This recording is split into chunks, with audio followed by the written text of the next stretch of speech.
Hello students, welcome to Science Park and today's topic is forces and laws of motion. And in this topic, firstly, we will study about the forces, what is force and there are the types of forces. As well as after that, we will study the laws of motion, which we have three laws of motion. We will study them one by one. ठीक है, firstly, force पे आ जाते हैं. Yes, force क्या होता है? आप अपने आप से भी बता सकते हो. जल्दी से बताओ force क्या होता है? किसी भी बॉडी को मैंने पुश किया या पुल किया, पुश एंड पुल. ठीक है, the push and pull, the push and pull of an object, the push and pull of an object. किसी भी ऑब्जेक्ट को आप अगर पुश कर रहे हो या पुल कर रहे हो, पुश मतलब धक्का देना, पुल मतलब खींचना. ठीक है, like I am opening the window, that means I am pulling the window, है ना. And if I am pushing the drawer, drawer को मैं बंद कर रही हूँ, ड्रॉर इज पुल्ड ऑलरेडी. ठीक है, that will be open. And if I am pushing the drawer inside it, that means there will also be a force. The push and pull of an object is known as force. ठीक है, इसमें कुछ भी example दे सकते हो आप, कुछ भी. ठीक है, pulling the window, pulling the window, और pushing the drawer. कुछ भी पुल और पुश वाली कोई भी चीज दे दो आप, तो you will write it will be force. ठीक है, if I am writing then I am applying the force on the notebook from this pen, right. I am applying the force, push कर रही हूँ ना मैं, उसको पुश कर रही हूँ तभी लिखा जा रहा है मेरे से. क्लियर है? ठीक है, आप भी अपनी नोटबुक पे अगर कुछ भी चीज लिख रहे हो, then you are pushing the pen towards the notebook, that's why you are able to write. ठीक है, frictional force, types of forces are there also. ठीक है, इसके बाद ये फोर्स, टाइप्स ऑफ फोर्सेस पे आ जाओ. Types of forces. Yes, forces, how many types of forces are there? अभी के लिए आपको क्या पढ़ना है? बैलेंस्ड फोर्स और अनबैलेंस्ड फोर्स. ठीक है, बैलेंस्ड फोर्स और दूसरा है आपका अनबैलेंस्ड फोर्स. बैलेंस्ड फोर्स में क्या होता है? If I am having the box, मेरे पास कोई बॉक्स है, suppose if I am having this box,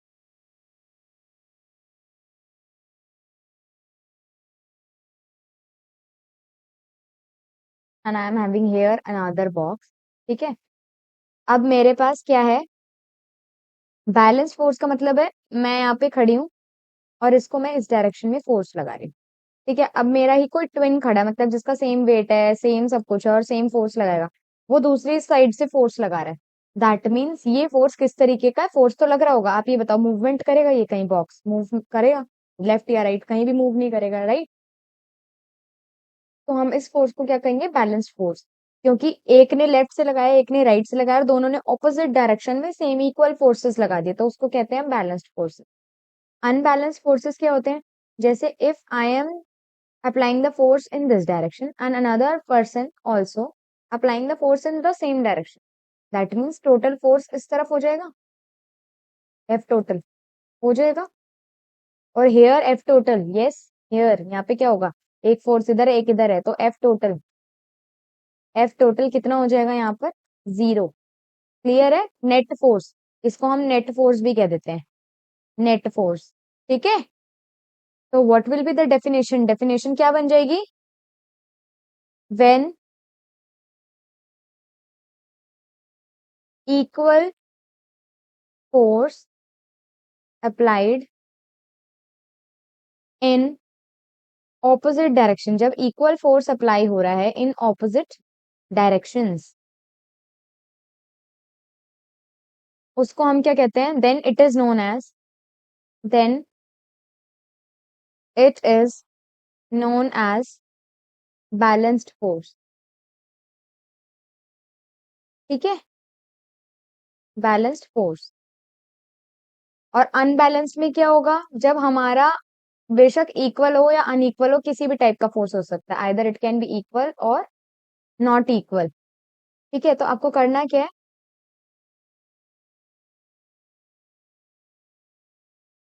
when the equal, और इसको ना देखो यहाँ पर ऐसे भी लिख लेना अनइक्वल, हो सकता है अनइक्वल फोर्स भी हो या इक्वल फोर्स हो, कुछ भी तरीके का फोर्स हो सकता है, applied in same directions, then it is known as unbalanced.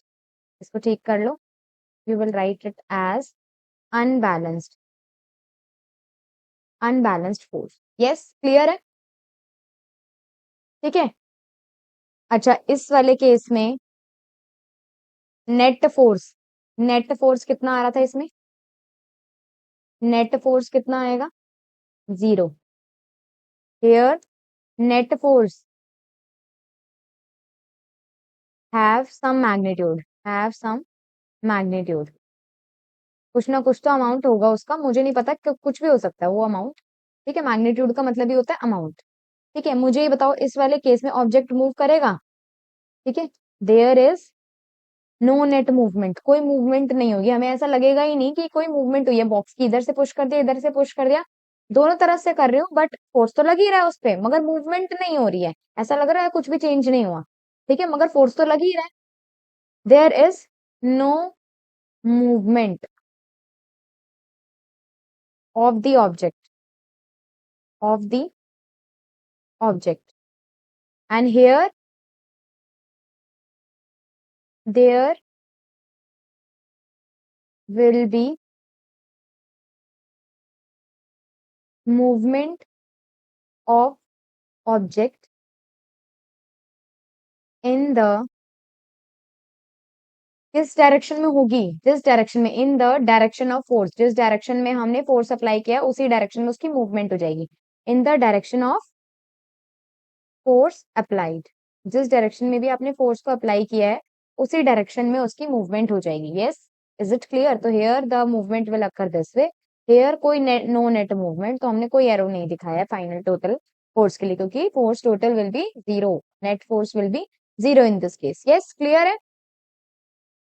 ठीक है, तो फोर्स में आपको इतना ही पढ़ना था इसमें।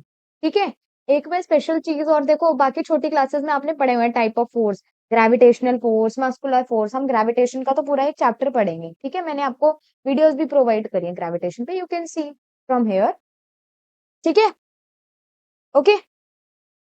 अब एक जो चीज है जनरल, मैं आपको बता देती हूँ, फ्रिक्शन फोर्स। फ्रिक्शनल फोर्स में क्यों इतना पढ़ा रही हूँ, क्योंकि इस पे बेस्ड है ना, बीच बीच में फ्रिक्शन वर्ड आएगा, या तो क्वेश्चन आएगा या फिर नेगेटिव में आंसर आएगा, तो आपको पता होना चाहिए उसका मतलब क्या है। ठीक है, इसीलिए सिर्फ ये करा रही हूँ, अदरवाइज मैं वो भी करा देती, बाकी मस्कुलर फोर्स वगैरह, मगर वो आपने छोटी क्लासेस में ऑलरेडी कर रखे हैं, किया तो ये भी हुआ है, बट एक क्विक रिविजन करा देती हूँ क्योंकि ये यूज होने वाला है इन दिस चैप्टर, राइट? ठीक है, फ्रिक्शन फोर्स क्या होता है भाई? वो फोर्स जो किसी भी मोशन को ओपोज करे, रोकने की कोशिश करे, तो रोकने के लिए जो भी चीज अप्लाई हो रही है that will be frictional force. ठीक है, इफ आई एम मूविंग, मान लो मैं चल रही हूँ और मेरे को रुकना है, तो अगर मैं रुक पा रही हूँ दैट मीन्स जो सरफेस है, जब दो सरफेस आपस में कांटेक्ट में आते हैं तो एक सरफेस दूसरे सरफेस पे फोर्स लगाता है ताकि उसकी मूवमेंट रुक जाए। ठीक है, उसी को कहते हैं फ्रिक्शनल फोर्स। जैसे मान लो अगर मैं अभी लिख रही हूँ, तो मेरा पेन मेरे बोर्ड पे क्या कर रहा होगा, मेरा बोर्ड जो है इस पेन पे फ्रिक्शनल फोर्स लगा रहा होगा, ताकि पेन लिखते लिखते, अगर फ्रिक्शन फोर्स होगा ही नहीं, ठीक है, फ्रिक्शन फोर्स होगा ही नहीं, इसका मतलब वो सरफेस रोक ही नहीं पाएगा इस पेन को, तो ये चलता रहेगा इस तरीके से, ये चलता ही रहेगा ऐसे, अगर ये फ्रिक्शन फोर्स ना हो। फ्रिक्शन फोर्स है तो इसलिए ये रुक गया, पेन रुक गया ना यहाँ पर। ठीक है, फ्रिक्शन फोर्स होने की वजह से कोई भी चीज है वो स्टॉप हो पाती है। तो व्हाट इट विल बी, और ये कौन से डायरेक्शन में होगा? जिस डायरेक्शन में मोशन, मान लो मैं इस डायरेक्शन में मूव कर रही हूँ, ठीक है, मूवमेंट अगर मेरी इस डायरेक्शन में होगी, तो ये फोर्स कहाँ लगेंगे? फ्रिक्शनल फोर्स लगेगा हमारा इसकी ऑपोजिट डायरेक्शन में, दूसरी डायरेक्शन में, ताकि स्टॉप हो जाए ऑब्जेक्ट। ठीक है, इसको हम इधर ड्रॉ कर देंगे एट लास्ट। अभी डेफिनेशन लिख सकते हो, the force acting in the opposite direction of motion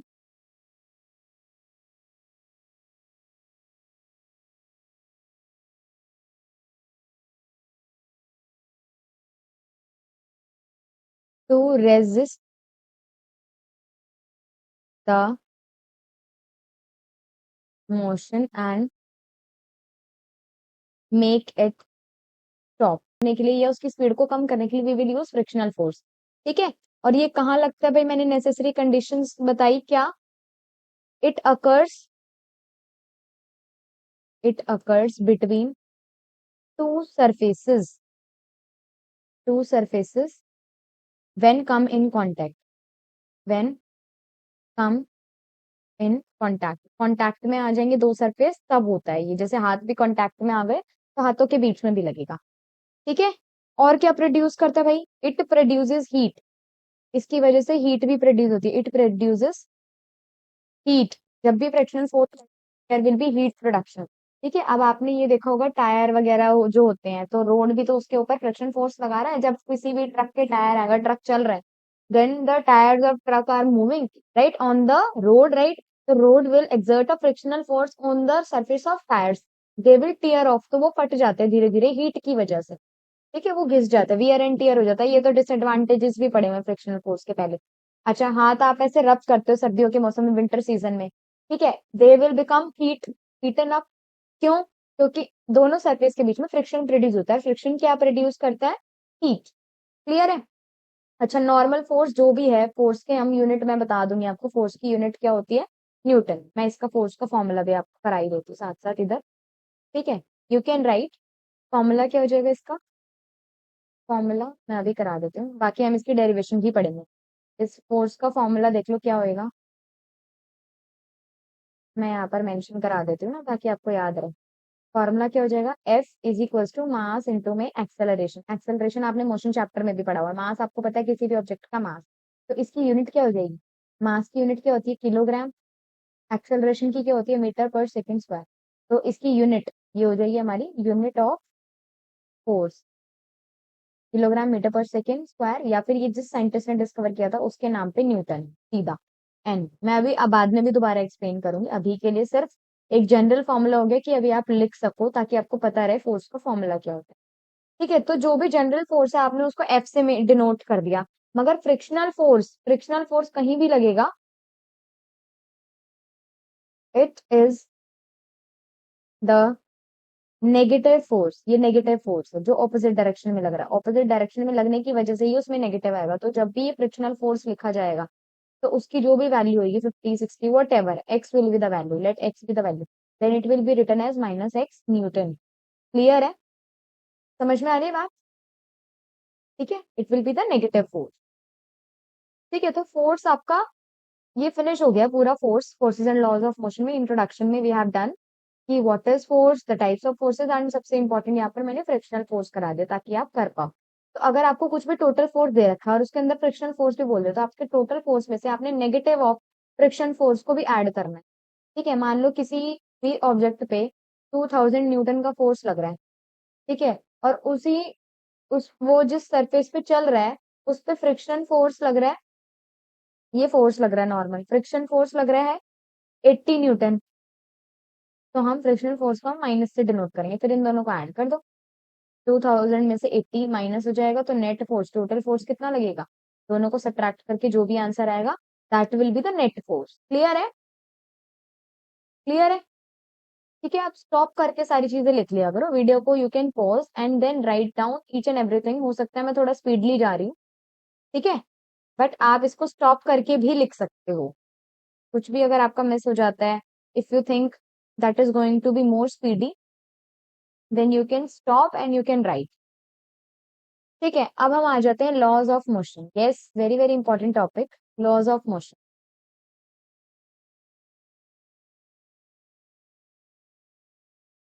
laws of motion, ठीक है,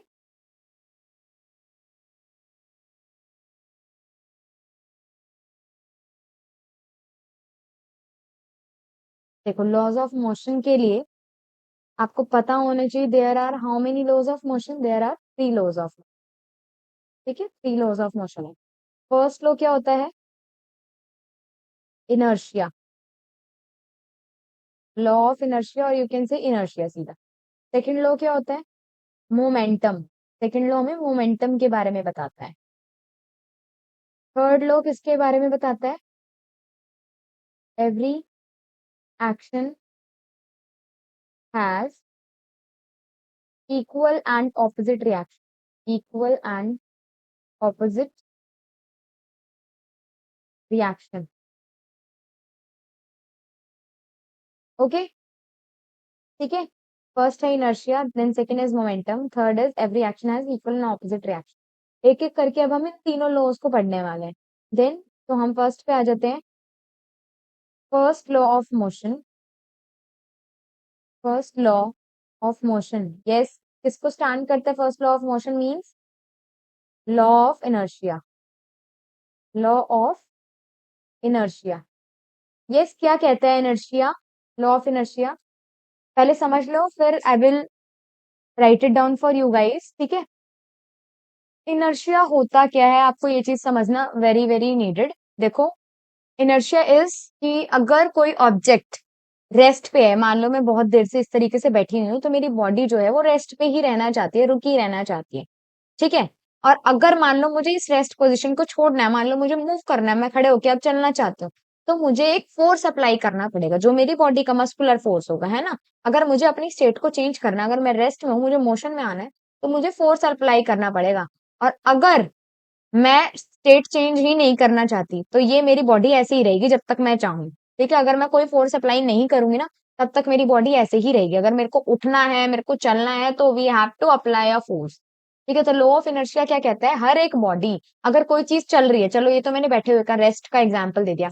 if a body is moving, ठीक है, एक बॉडी अगर मूव कर रही है, मैं बहुत देर से चल रही हूँ चल रही हूँ चल रही हूँ, तो मेरी बॉडी चलते ही रहना चाहती है, ठीक है। If I am moving, my body will tends to move only, वो भी मूव करते रहना चाहती है, वो रुकना नहीं चाहती। अगर मुझे रुकना है, फिर से मुझे फोर्स लगाना पड़ेगा।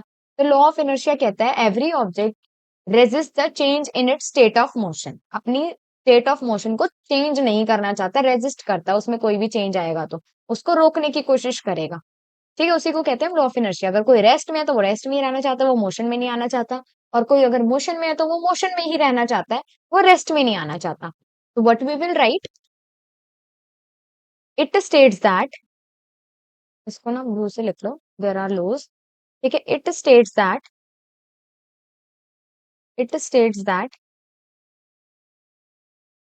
Every object resist the resist the change in its state of motion, change in its state of motion, like if an object, या फिर इसको मैं ना अलग लाइन में लिखा देती, देखो डेफिनेशन तो ये हो गई, every object resist the change, ठीक है। इसके अंदर फिर दो पॉइंट क्या हो जाएंगे, if an object if an object is present at rest, अगर वो रेस्ट पोजीशन पे है कोई object, then it will tends to remain tends to remain at rest only, वो रेस्ट पे ही रहना चाहेगा, एट रेस्ट ओनली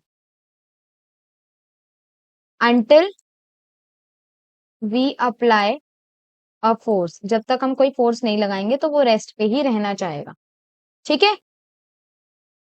इसको थोड़ा सा नीचे कर देती हूँ।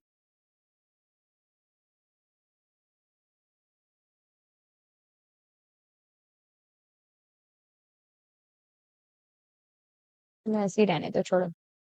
देखो, if an object is present at the rest, then it will tends to, ये बस इस तरीके से, ये वाला पॉइंट एक हो गया, और ये आपका दूसरा पॉइंट हो जाएगा।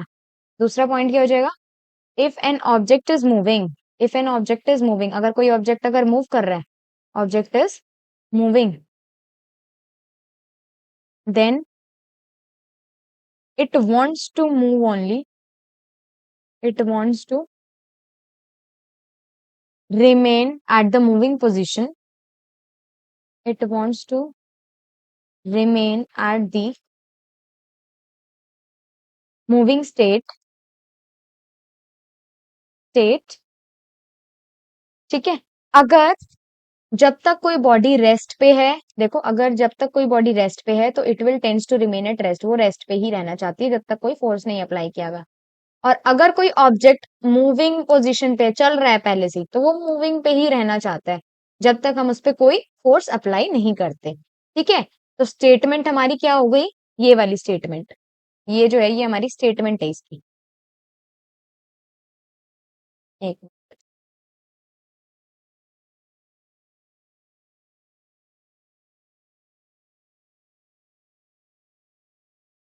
ये स्टेटमेंट है, ये जो मैंने क्लाउड में बनाया आपके लिए। ठीक है, this will be the statement.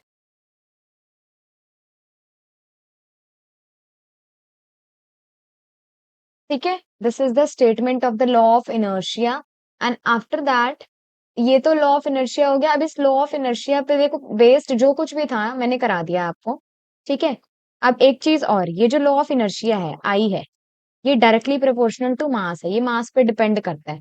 जिस बॉडी का जितना ज्यादा मास होगा, ठीक है, इसका मतलब क्या है, more will be the mass of the object, more will be mass of object, किसी भी ऑब्जेक्ट का अगर मास ज्यादा है then more will be inertia, more will be inertia, उस बॉडी पे इनर्शिया भी उतना ही ज्यादा लगेगा, इनर्शिया।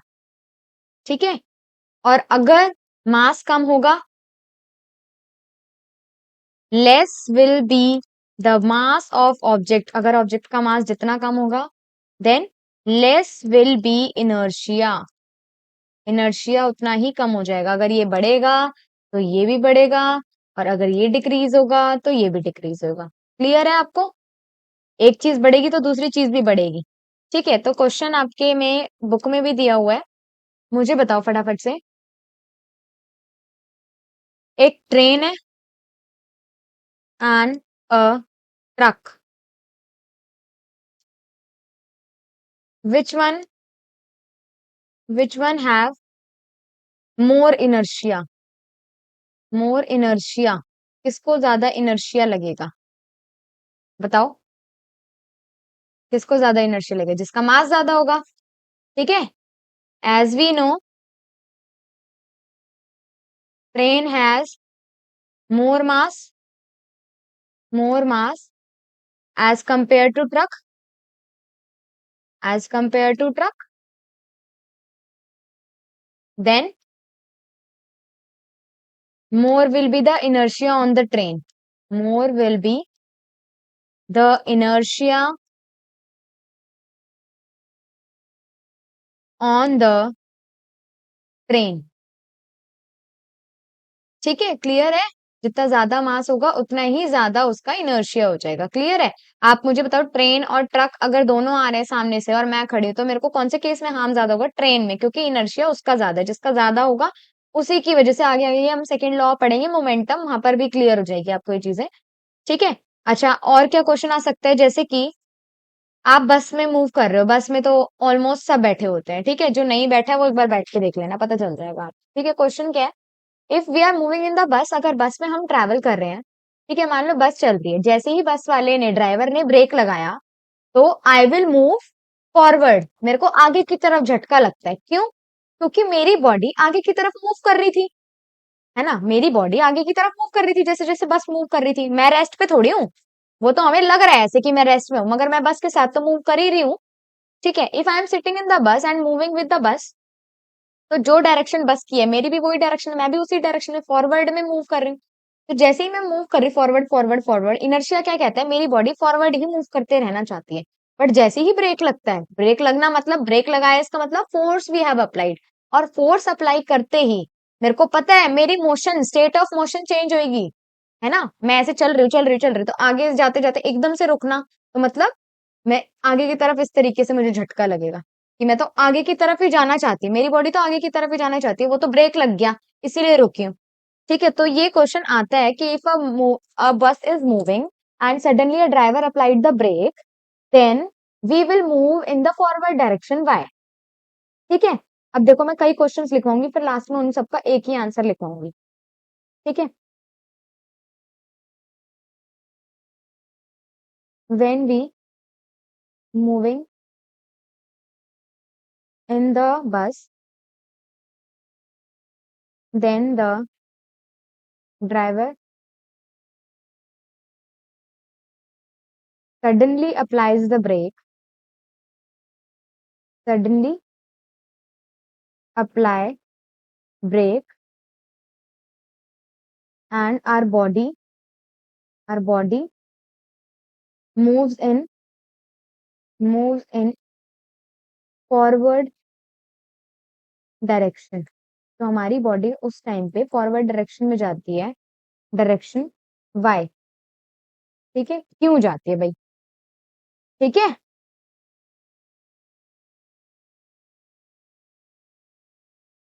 लिखोगे due to inertia, due to inertia as we can see, as we can see हमारी बॉडी किस पोजीशन पे थी, जल्दी बताओ। As we can see our body is moving with bus in forward direction,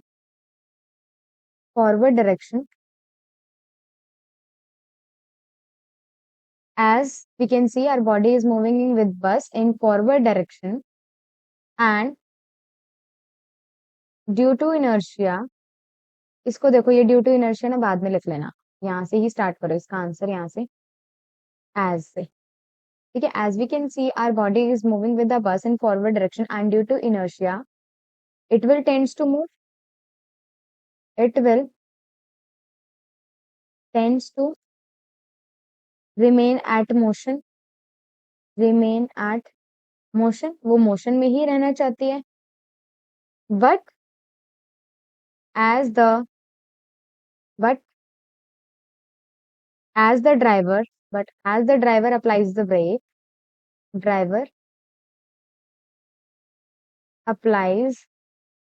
brake, our inertia break हो जाएगा, our inertia break and we will move in forward direction। ठीक है, हमें झटका लगता है इन फॉरवर्ड डायरेक्शन। क्लियर है? ठीक है, और क्या क्वेश्चन हो सकता है? सपोज एक बस रुकी हुई है बहुत देर से, मैं उसमें बैठ गई हूँ। ठीक है, जैसे ही वो स्टार्ट हुई, वो चलने लगी, तो अब मेरी बॉडी तो यहीं रहना चाहती है ना, मैं तो पीछे ही रह गई एक सेकंड के लिए। वो जैसे ही चलने लगी तो मुझे पीछे की तरफ झटका लगता है राइट नाउ, है ना। अगर आप चलने लगेगी तो मेरी बॉडी तो उधर ही थी अभी रेस्ट पे, एकदम से आगे कैसे आएगी? तो इनर्शिया ब्रेक होगा मेरी बॉडी का, फिर से मुझे झटका लगेगा। ठीक है, उसका आंसर अपने आप बना सकते हो।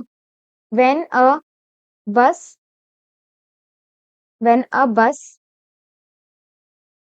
is at rest and when it starts, ठीक है, we will move in backward direction, हम पीछे की डायरेक्शन में मूव करते हैं। बैकवर्ड डायरेक्शन वाई, बता दो क्यों? यस, क्या लिखोगे? As we can see our body is at rest. देखो, यही क्वेश्चन का आंसर लिखोगे as it is.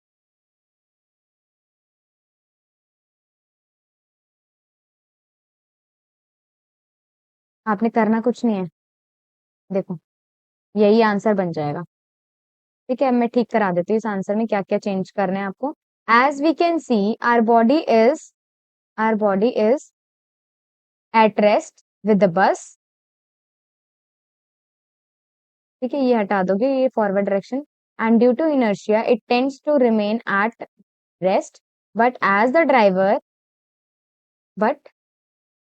Driver starts the bus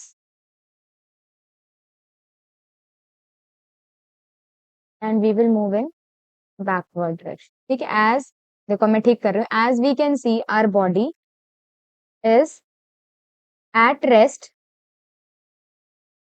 with bus in, ये in के बाद सीधा यही है, in with bus and due to inertia it will tends to remain at rest, but as the driver starts the bus, starts the bus, our inertia break and we will move in backward.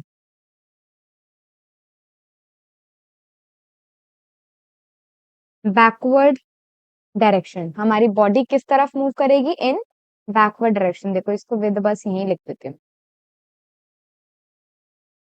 With बस, as we can सी। ठीक है, ये पूरा इसका answer हो जाएगा। Clear है? देखो आप बना सकते हो, किसी भी चीज का है वो आप इसी तरीके से आंसर बना सकते हो।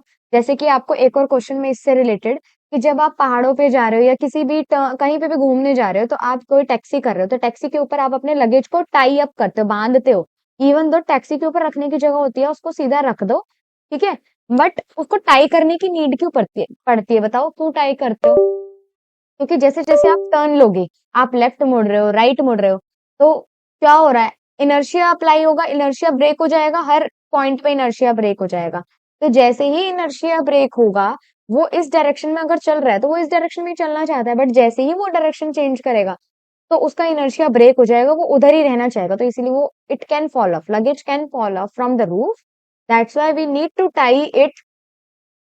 ठीक है, because it's inertia brake and the luggage will fall off from the taxi roof, that's why we need to tie the luggage। ठीक है, क्वेश्चन आता है why we need to tie the luggage on the roof of the taxi while going somewhere, why we need to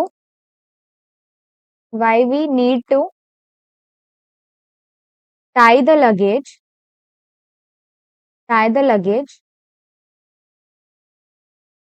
on the roof of taxi, on the roof of taxi during travelling, जब भी आप travel कर रहे हो, ठीक है, तो आपको टाई करके रखना चाहिए। वाई? आंसर लिख लोगे सब कुछ। Due to inertia the luggage में fall off in the direction opposite to which it is moving, जिस डायरेक्शन में मूव कर रहा है उसके ऑपोजिट डायरेक्शन में वो गिर सकता है, because of inertia its inertia will break and the luggage will fall off, that's why we need to. देखो मैं एक बार डिक्टेट भी कर देती हूँ, आप बेशक से स्लो स्लो स्पीड पे चला के इसको लिख लेना।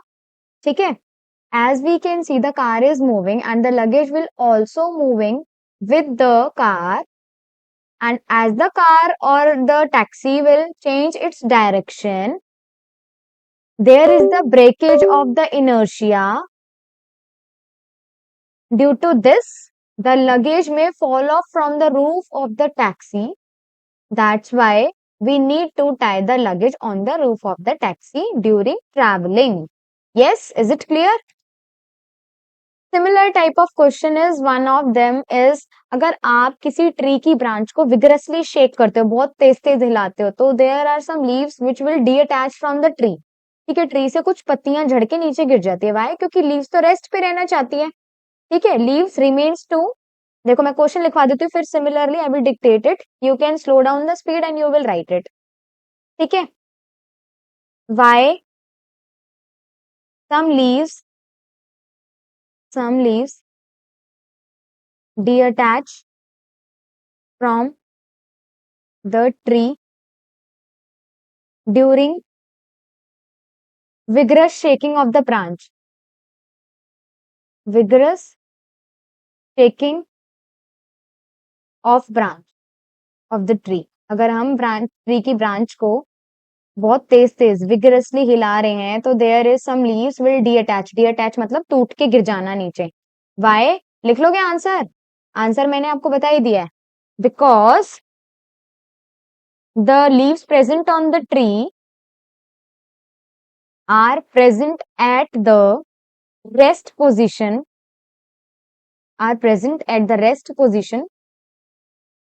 with the tree, and as we move the or as we shake the branch vigorously, or as we shake the branch of the tree vigorously, there is breakage of inertia, due to which some leaves detach from the tree,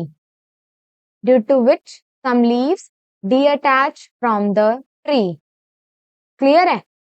तो inertia से related जितने question हो सकते थे theory के भी, plus मैंने आपको ये न्यूमेरिकल बेस्ड एक टाइप का करा दिया कि मास जिसका जितना ज्यादा दे रखा होगा उतना ही ज्यादा उस पर इनर्शिया लगेगा, ठीक है।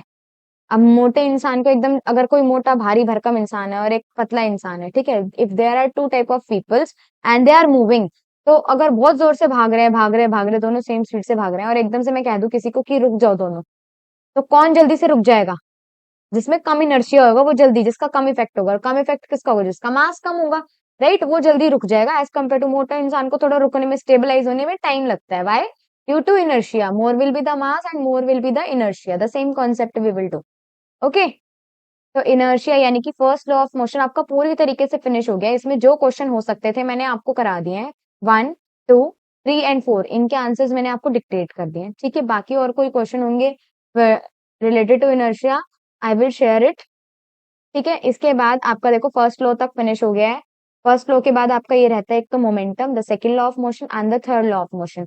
बाकी forces and laws of motion का ये पूरा टॉपिक इतना तो कंप्लीट हो गया है कि what do you mean by forces, that the types of forces, and about the frictional force and laws of motion, in which we have done the first law of motion, that is inertia and its questions, right? Okay, momentum and the other one, third law, we will do in the next videos. And thank you so much, guys. If you like the videos, please like, comment, share with your friends and subscribe our channel for more such videos. Thank you so much, guys.